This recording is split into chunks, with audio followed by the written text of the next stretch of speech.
My name is Fisher Humphreys. I'm Professor of Divinity Emeritus of Samford University in Birmingham, and I am a retired Baptist minister. It saddens me to think that we here in Alabama have not expanded Medicaid. We're in a minority.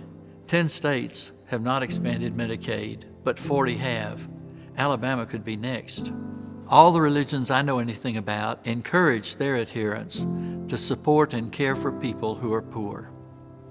If we expand, more than 200,000 people who have no health insurance would gain access to health care.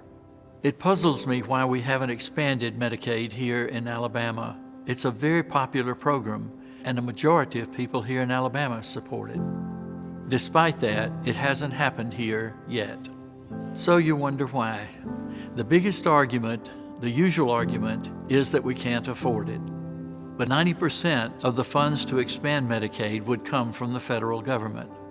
The best study we have of the financial impact of expanding Medicaid here in Alabama concluded that in the coming 6 years, Alabama's Treasury would take in $1 billion more than we spent by expanding Medicaid. That's $1 billion.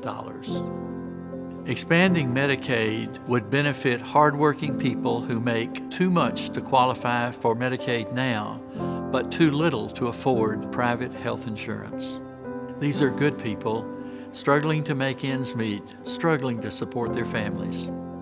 Jesus said that the 2 greatest commandments, the 2 most important things in life, are to love God and to love your neighbor. When you can provide health care insurance for your neighbor and choose not to do that, how can you be said to be loving your neighbor?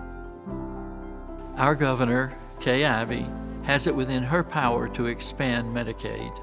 She and I both happen to be Baptists, so we both believe that it is important to care for those who are poor. When Ohio expanded Medicaid, this is what the Republican governor, John Kasich, had to say. Now, when you die and get to the meeting with St. Peter, he's probably not going to ask you much about what you did about keeping government small, but he is going to ask you what you did for the poor. You better have a good answer. This is something that we can not only afford to do, but it will profit us to do it. So let's just do it.